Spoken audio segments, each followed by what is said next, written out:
Ladies and gentlemen, welcome once again to the Packernet podcast. I am your host and resident panelist, as always, Ryan Schlip. Check us out online, packernet.com. Find me on Twitter, pack_data. Well, what I'd like to try to get done today is to look through some of the newest additions. It all started yesterday, but we were pretty busy covering the guys that we drafted. But the Packers did add more people to the team, and so I want to at least start by going through that. There's essentially two different categories of people right now. Sort of I guess you can call them lesser of the group would be the rookie minicamp invitees.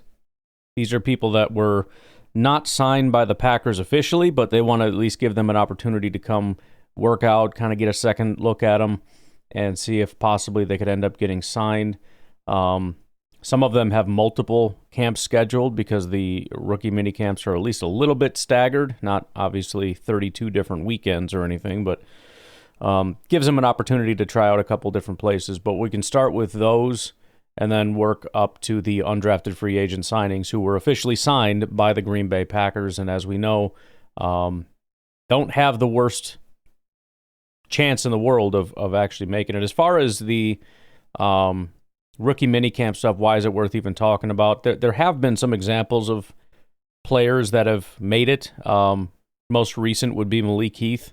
2023, Malik Heath, Ole Miss wide receiver, they brought him in as a rookie minicamp invite. Really impressed the Packers. Not only went from there to an undrafted free agent, but from an undrafted free agent to an actual 53-man roster player. As of right now, there's only 3 of those, but we'll briefly mention them. By the way, 2 other guys worth mentioning that are tryout guys. They weren't initially rookie minicamp invite guys for the Packers, but that it was their path, and then they ended up with the Packers. It's Alan Lazard and then Ryan Grant. Lazard with the Jaguars, Ryan Grant with the Giants. Eventually came back to the Packers, and the rest is history. First of all, a couple little topics to discuss here. Continued kudos for the NFL draft. I had mentioned that, long list of really impressive things. One of them was the very civil nature and family-friendly atmosphere. Easton Butler reported 1 arrest happened on Thursday. There were 3 ejections on Thursday, 1 citation on Friday. Saturday had 2 ejections. So there was 1 arrest for all 3 days, 600,000 people. 1 person got arrested. 5 people were ejected. 1 person got a citation. That's pretty impressive. And then real quick on the Jair situation. Obviously, as I've been saying, hopefully they can work it out. Doesn't appear that that's going to happen. As I said, it seems like this is much deeper than just, we're fine at corner. I think it would take some serious desperation on the part of the Green Bay Packers. And as far as I can tell, they're not even entertaining it. And I don't think Jair's really entertaining it either. So it's not super great. The one, the first thing that kind of moved in that direction was obviously the draft, where it's like, okay, maybe this is going to shake things up. Then we got reports that Jair is participating in the team's voluntary offseason work. I guess the first of which was virtual. However, I believe next week he may have to appear. I'm not entirely sure. Thought I saw that somewhere. I know that's just the rookie stuff, but still, I thought there was some allusion to that. But Tom Silverstein put together an article on that. He did mention how Matt LaFleur said that Jair did join the team, et cetera, et cetera. However, Brian Gutekunst continues to deflect on that, seemingly not wanting to talk about it, which gives the impression that it's not going to work. It's usually in a situation where they want him back, they're going to say that, They'll just point blank say things along the lines of Jair is a Green Bay Packer, and we look forward to him playing for us this year, and we fully expect him to be here, when things happen, et cetera, et cetera. And instead, he just said, no real updates. We'll work through that as we go. A source familiar with the dealings between the Packers and Alexander said the Packers were still in the market to trade him and were waiting to see if a team might have interest after the draft. There is no plan for the Packers to bring Alexander back after deciding in February they were moving on and then shopping him to teams. So, I mean, that paragraph kind of says it all. The first part of the paragraph felt encouraging, right? Well, they're just curious if there's a market, right? They're curious if there's a market to decide whether they can trade him or if they're just going to have to cut him or release him. The Packers cannot force Alexander to take part in team activities because he's under contract and has a $700,000 workout bonus that he can earn. Sorry, I was going to say that doesn't make sense. The Packers can't force Alexander not to take part in team activities. He's under contract, has a $700,000 workout bonus he can earn by attending a specified percent of Packers offseason conditioning programs. So there's that. Oh, good, he showed up for it. Well, the Packers don't want him there, and he's only there because he gets paid. So there's that.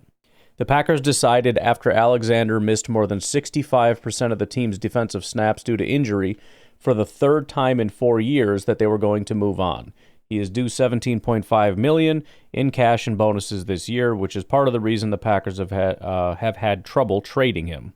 At least one team, this is also not great, one team was willing to trade for Alexander, a source said, but Alexander was unwilling to restructure his contract or take a pay cut so he wouldn't be such a burden on the new team's cap. Unless he's willing to renegotiate, the other team was unwilling to trade for him. The Packers may have to cut Alexander and get nothing for him. Gutekunst has shown by keeping Alexander that he's determined to get something for him. Alexander was Gutekunst's first draft pick, and when healthy, is among one of the top cornerbacks in the NFL. If the Packers cut or trade him before June 1st, they'll gain $6 million in salary cap room. If they designate him post-June 1 release or release him after June 1, they would gain $16 million in cap space. The additional $10 million in cap charges would count against 2026. So, not very encouraging there. And it fully appears that there is no reconciling this. The Packers have made a firm decision, and it's not going to change. But all right, let's get introduced to our crop of minicamp invites. First of all, from the University of La Crosse, UW La Crosse, out here in Wisconsin. Wide receiver Jack Studer, originally from Minnesota. 6'2", 190 pounds, listed as running a 4.6 and having a 33-inch vert. His nickname apparently is the Alien. He was a 2024 Gigliardi Trophy semifinalist, one of 18 semifinalists, which is the most prestigious NCAA Division III football player award, recognizing excellence in athletics, academics, and community service. He was on the Senior Bowl watch list, although he didn't make it there. He did earn first-team All-WIAC honors in 2023 and 2024, was named AP All-American Second Team in 2023, WIAC Student Athlete Spotlight. He was featured in the WIAC's 2024-2025 Student Athlete Spotlight for his contributions on and off the field. Apparently at his pro day, he measured in at 6'1", 203 pounds, had a 38-inch vert, 10.7 broad jump, a 4.25 short shuttle, and a 7.02 three-cone. Had also 15 reps on the bench. So that is significantly more impressive. He also currently holds La Crosse's current receiving record with 3,008 yards, surpassing Scott Bernowski's previous record of 3,004, which was set back in 2004. Packers are also going to bring in for a tryout Brennan Hall, a punter and kicker from Montana State, which is a Division I FCS program in the Big Sky Conference. He is 6'9", 235 pounds, one of the tallest specialists in college football history, earning attention for his powerful leg and imposing physical presence. He eventually took over the starting gig in 2023 as the primary punter and kickoff specialist.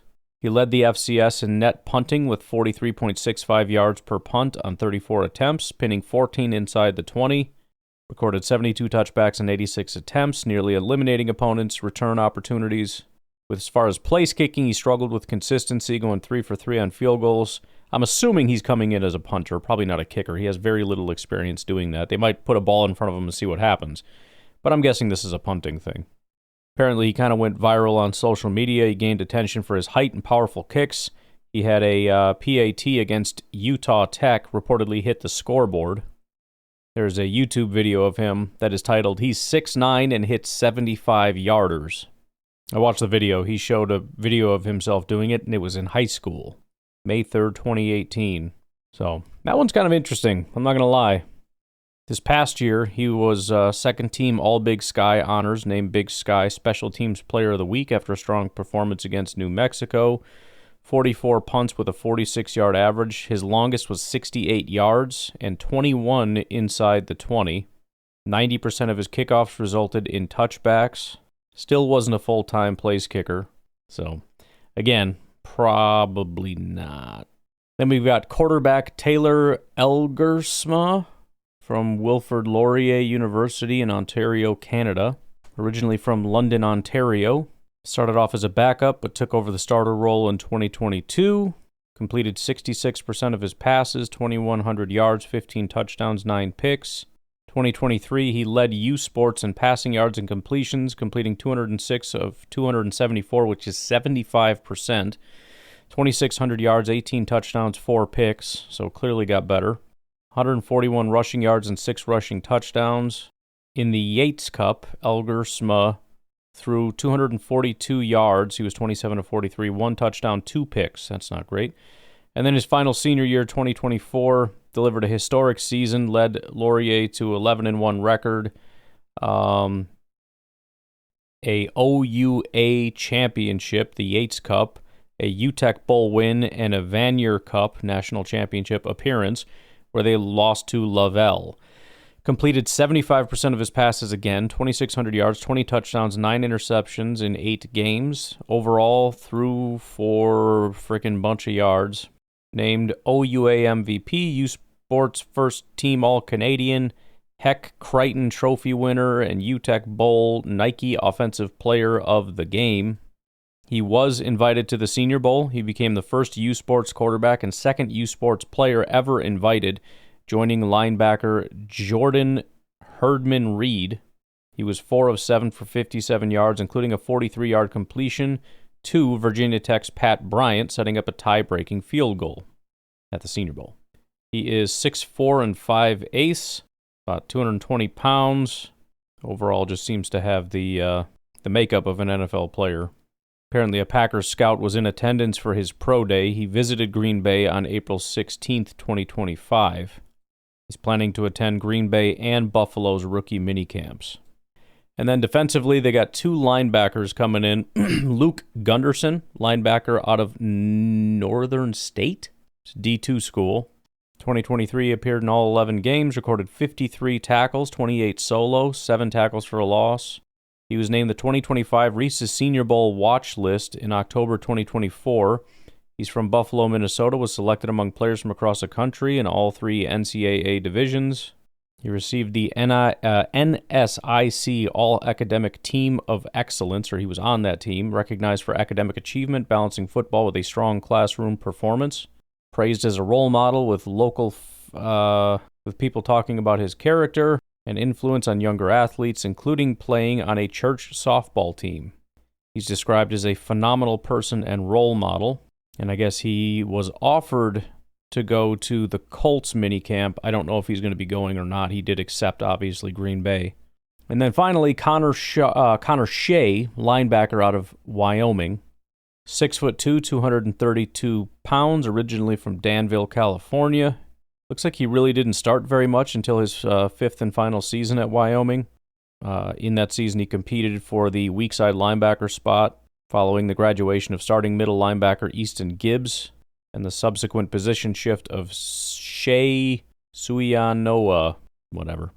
Head coach Jay Sauvel has been impressed with Shea's development, particularly noting improvement in his blitzing ability and understanding of defensive fits. He earned academic All-Mountain West honors. He was on the Reese's Senior Bowl watch list. There's some talk about him being the consensus number 1 overall pick in the 2025 CFL draft, which is on April 29th. So I don't know what that's worth, but that's obviously pretty big. Green Bay Packers were one of 10 teams in attendance at his pro day. Apparently ran a 4.52 40-yard dash, 38.5 vert, 6.8 3-cone. Interesting. Accepted an invite to the Packers minicamp. Was invited also by Buffalo. Again, not sure if he will be going there or not. But so those are the minicamp invitees. We'll take a break and we'll come back and take a look at some of the actual undrafted free agents that were signed. Some Packer fans are pretty excited about these guys. We will take a look. We'll be right back.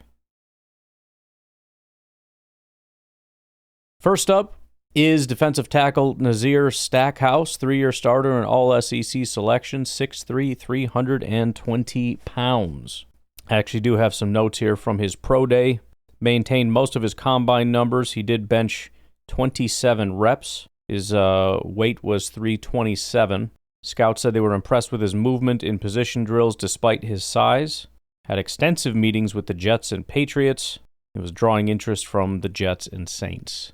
From the Beast Draft Guide, 6'3.5", 327, 5'15", 40, 10.5-inch hands, 79-inch wingspan, 23 years old.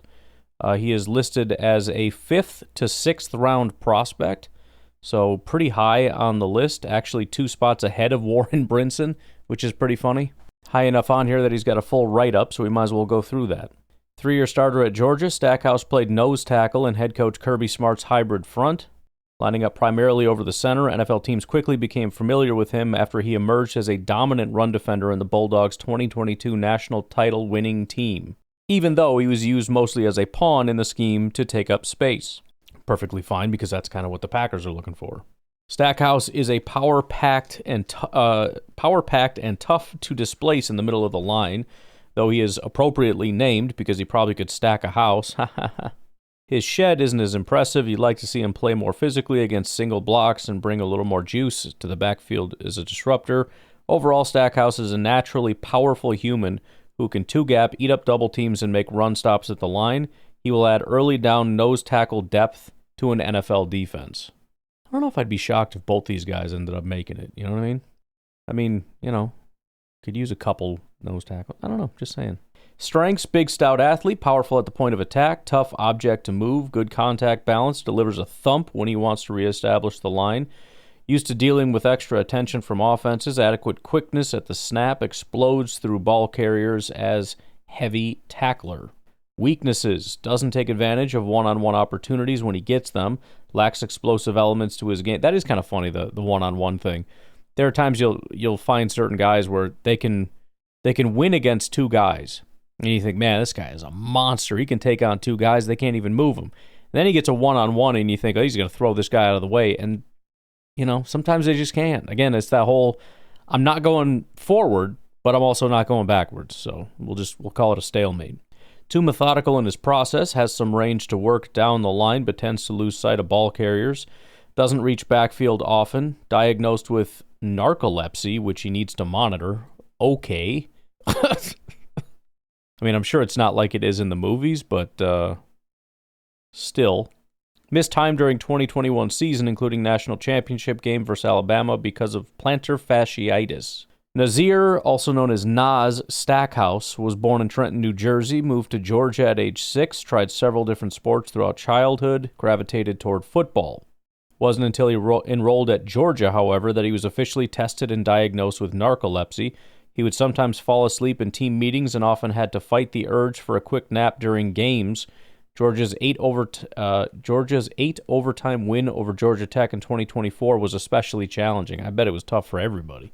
Went to Martin Luther King Junior High in Lithonia, Georgia. Played both ways as a freshman, offensive tackle, defensive line. Sophomore season, he transferred to Stevenson High in Stone Mountain, Georgia. Junior, they went 9-2. Helped take him to the 2018 6A Regional Championship, earned second-team All-State honors. Transferred after 2018 to Columbia High, where he earned 2019 first-team All-State and Regional Defensive Player of the Year award as a senior.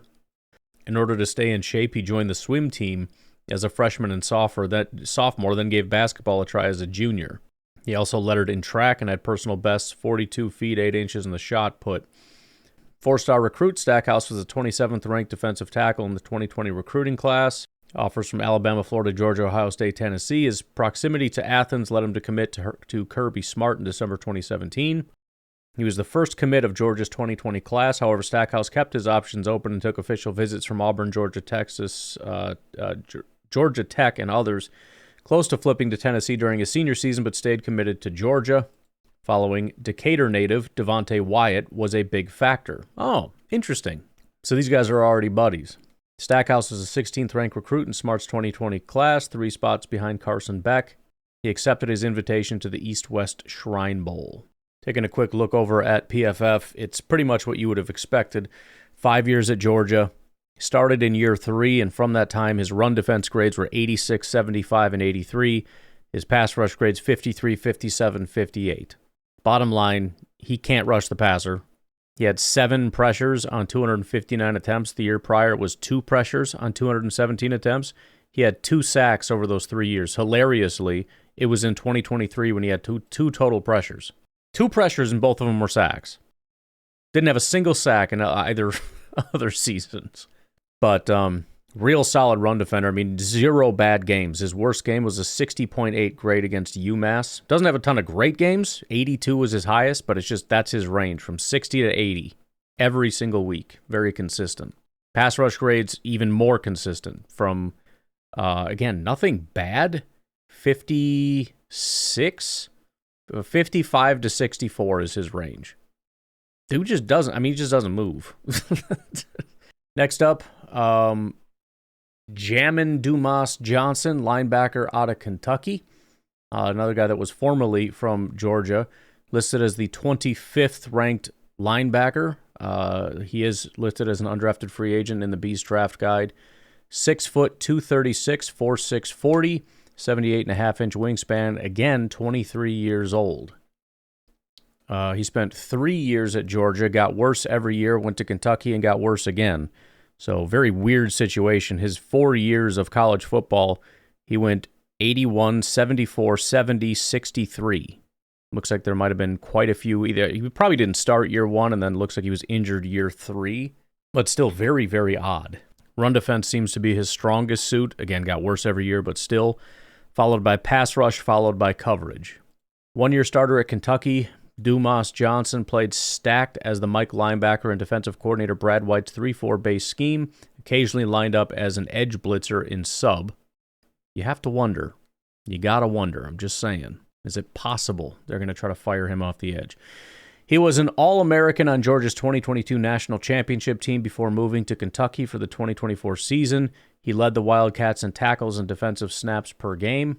Quick trigger downhill, sees the field well, runs as a run defender and comes to balance on the move to avoid blockers or make stops. However, he doesn't have the explosiveness to be a true sideline-to-sideline chaser and will be targeted in man coverage by dynamic backs and tight ends.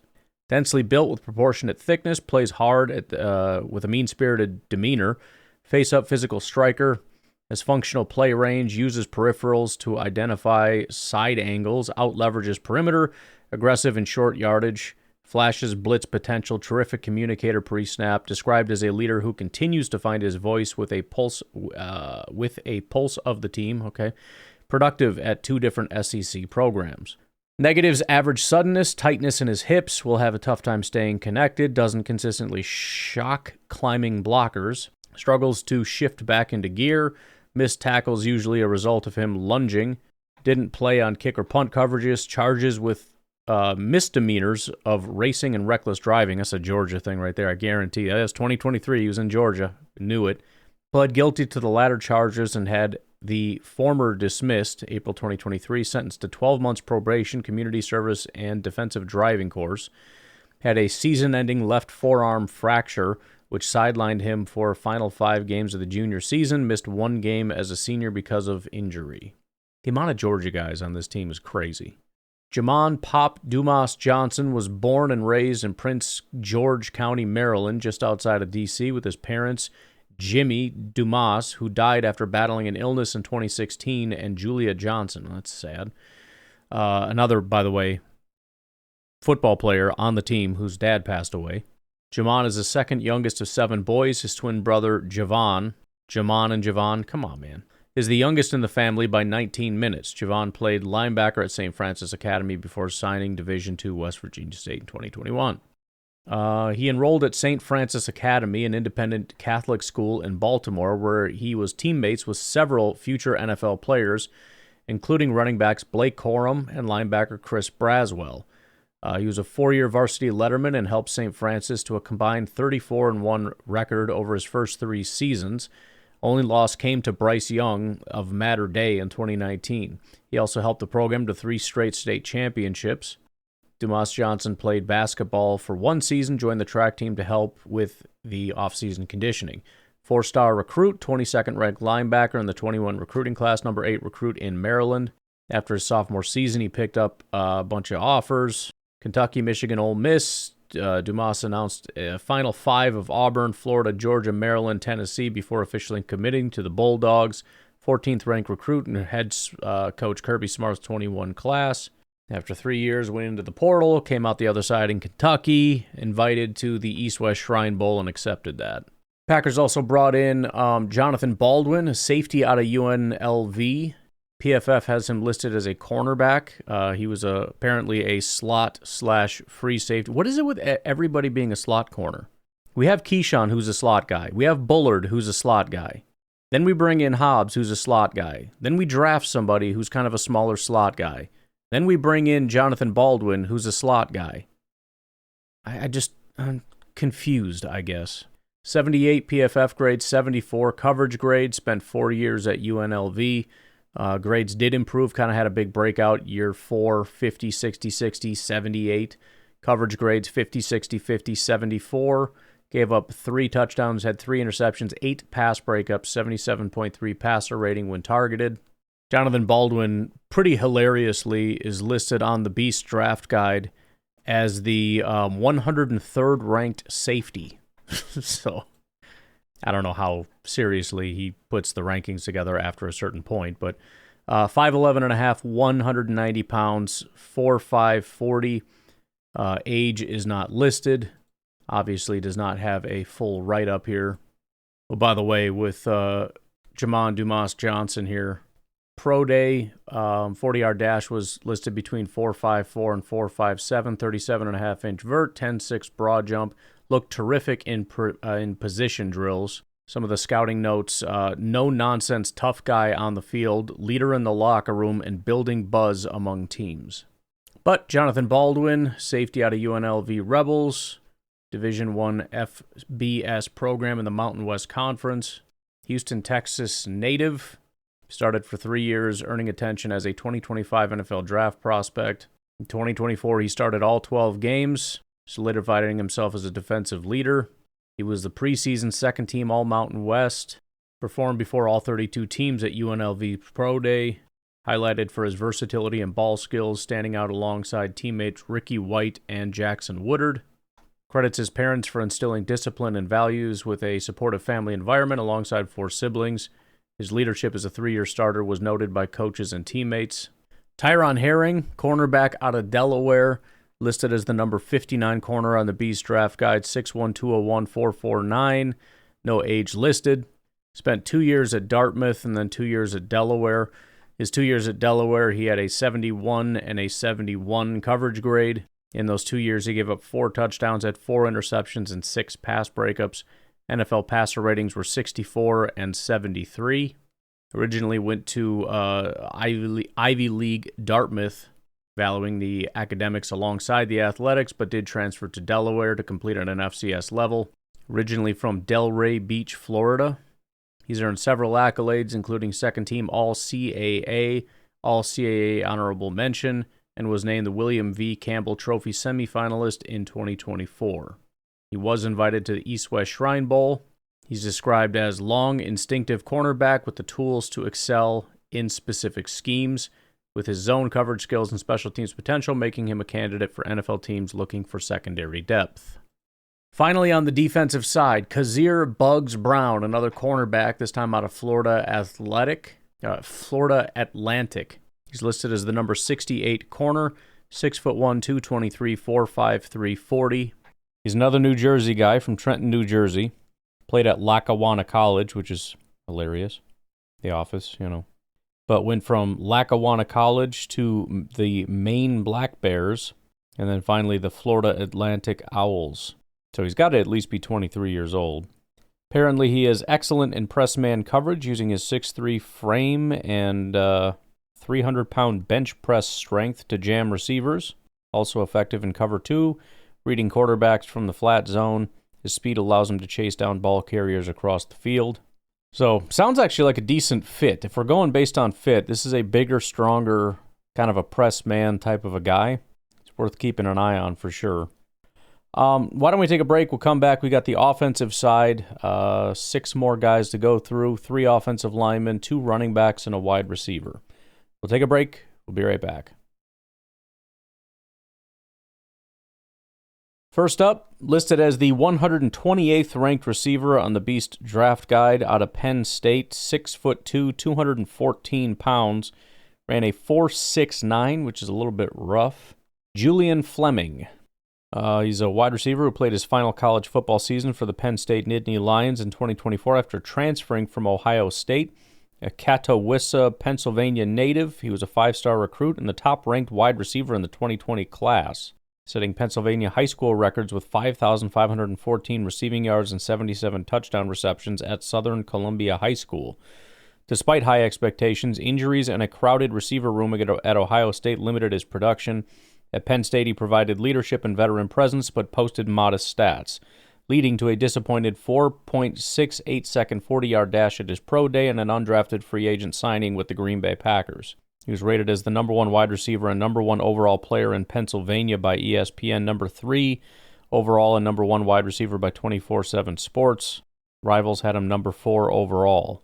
Played 7 games for the Buckeyes in 2020, only caught 7 passes for 74 yards. 2021 appeared in 8 games, slowed by a shoulder injury, recorded 12 receptions for 86 yards and a touchdown. His junior year was his best season. He played 11 games, caught 34 passes for 533 yards and 6 touchdowns, finishing 3rd among OSU receivers behind Marvin Harrison and Emeka Egbuka. 2023 as a senior, started 12 games but saw reduced production due to injuries in competition with 26 catches, 270 yards, no touchdowns. Entered the transfer portal on December 4th, 2023, seeking a larger role. Committed to Penn State in 24 as the number 6 wide receiver, number 32 overall transfer via 24/7 Sports. Signed to address Penn State's struggling receiver room, which lacked a number 1 option for quarterback Drew Allar. He played 13 games, starting most, but posted modest stats, 29 receptions, 374 yards, and a touchdown. He's valued for his perimeter blocking, leadership, and veteran presence. He made the 2025 Reese's Senior Bowl watch list. Known for strong work ethic and resilience, overcoming shoulder injuries, and the Doubters. He has a post on X that reads, "I love the Doubters." Became a beloved leader at Penn State, participating in a Toys for Tots shopping spree in December 24. Did graduate from Ohio State in December 2023. So, bigger dude, but serious speed issues, and obviously not very productive for pretty obvious reasons, I think. Number 39 running back on the Beast Draft Guide, Jalen White, running back out of Georgia Southern, 6', 205, 4.57 40, from Daleville, Alabama. White emerged as a record-setting high school phenom before becoming a standout at Georgia Southern, amassing over 3,000 career rushing yards, known for his prototypical size, power, and vision. He earned all Sun Belt honors and was named the conference top offensive NFL prospect for the 25 draft by Pro Football Focus. He chose Georgia Southern for its proximity to his home and run-heavy offensive scheme, aligning with his downhill running style. His high school dominance made him a coveted recruit despite limited Power 5 interest. Man, I love a running back. I just do. Every single late round undrafted free agent running back, they come in and it's like, what's up with this guy? He's big and he smashes people. I love him, sign him, do it. Freaking, I'm all in. In his final season, his redshirt senior season, he started 11 games, ran for 744 yards, 13 touchdowns, 4.6 yards per carry, 20 receptions for 69 yards. He had a 125-yard, 3-touchdown game against App State on November 23rd. Earned all Sun Belt honorable mention. Made the Senior Bowl watch list. Again, PFF's top Sun Belt prospect, Hulu Bowl scouting report. praised him for his vision, change of direction, and contact balance. His 5 years at Georgia Southern, looking at PFF, his grades are ridiculous. First of all, his fumble grades are extremely high every single year, meaning he doesn't put the ball on the ground. He has 2 fumbles in 5 years. His grades are 65 and then 80, 88, 86, 82. Funny thing is, you look at 2024, his highest graded game is a 75. He has an 82 overall grade. Why? Because he's just very consistent. 65 to 75 pretty much every single game.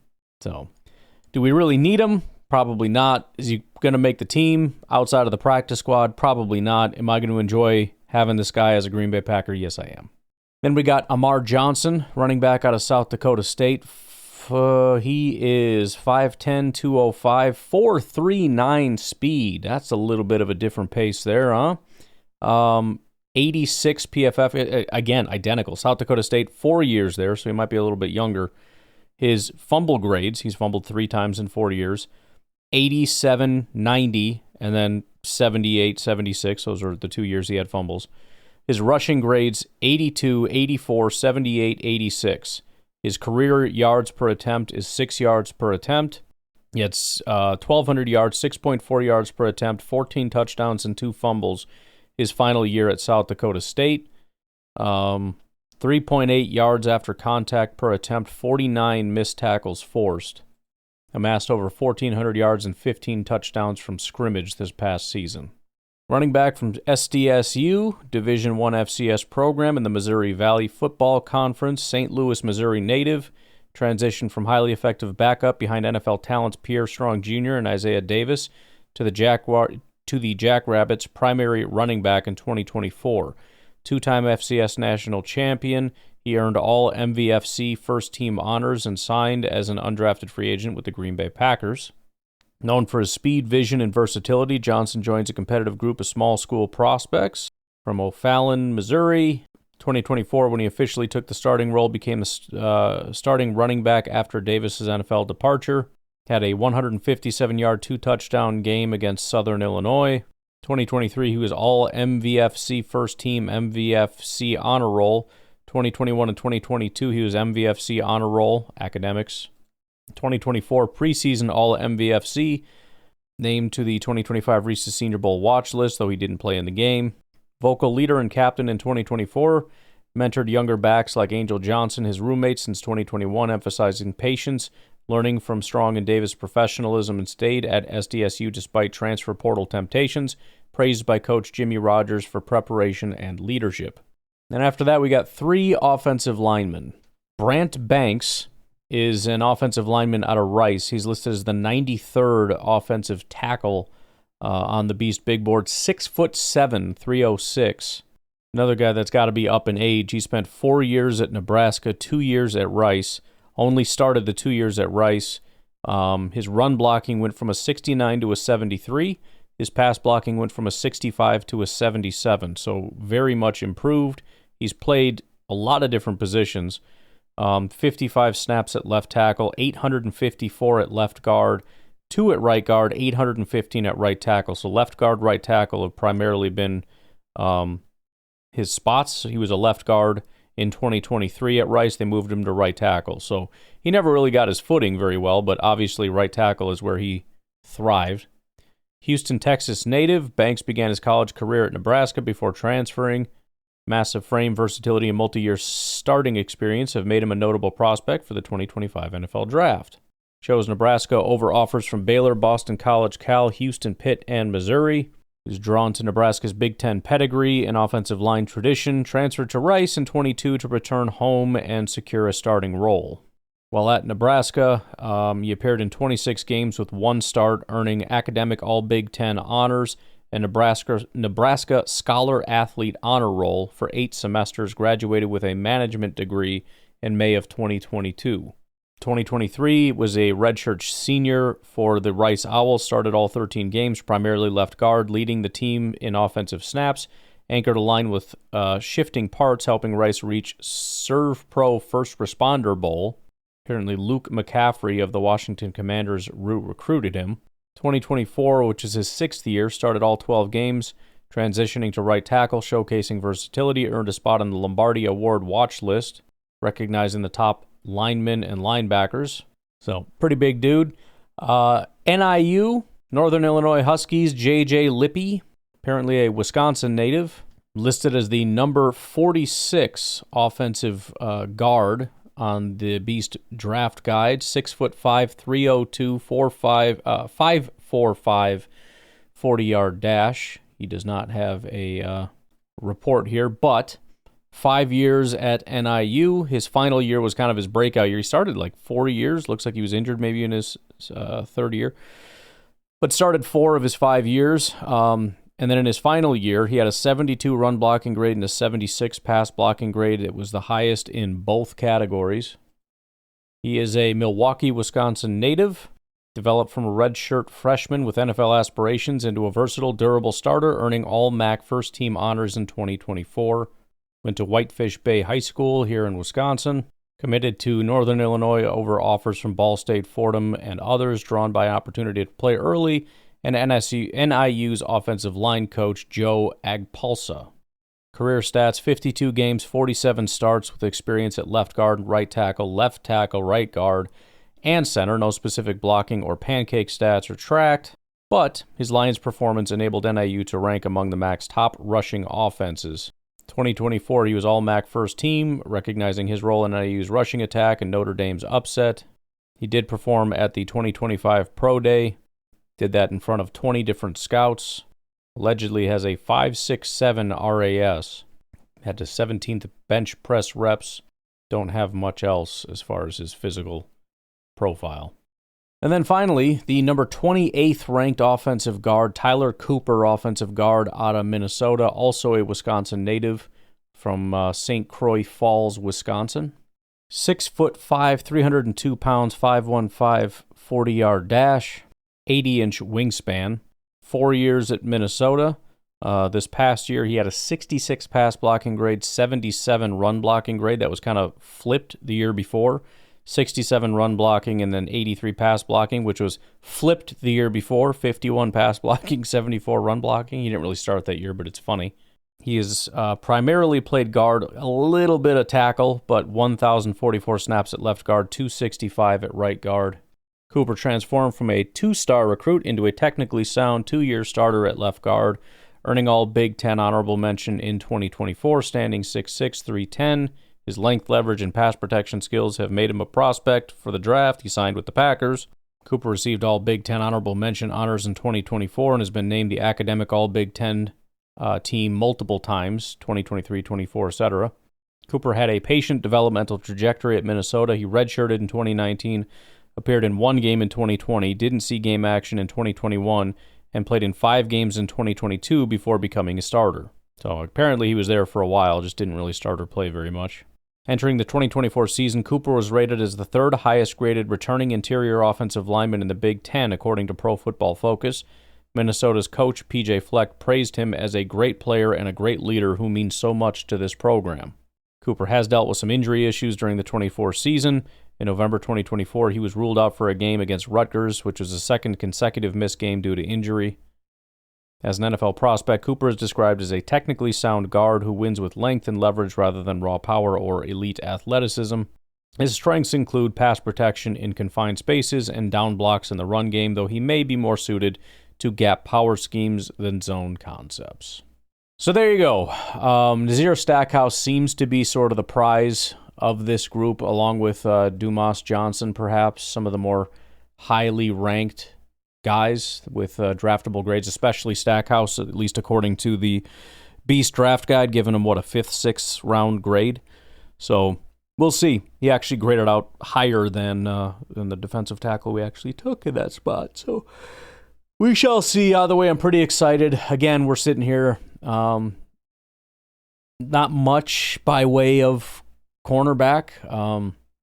I had mentioned to possibly keep an eye on what's his name over here? Kazir Bugs Brown out of Florida Atlantic. Why do I keep doing that? Seems to kind of have the prototype, but we shall see. All right, I'm going to leave you with that.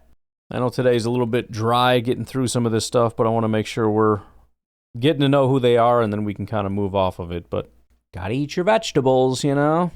Anyways, I will talk to you tonight, tomorrow. Have a good one. Bye-bye.